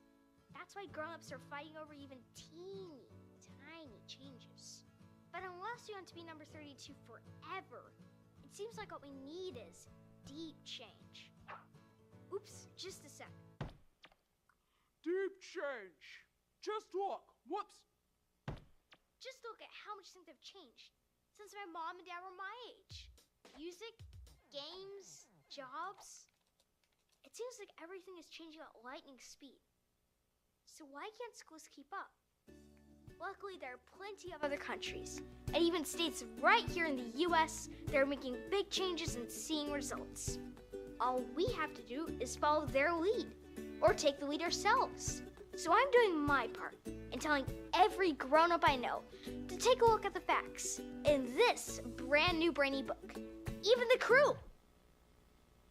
We need to get a move on. Otherwise, we might freeze up. After all, we are number 32.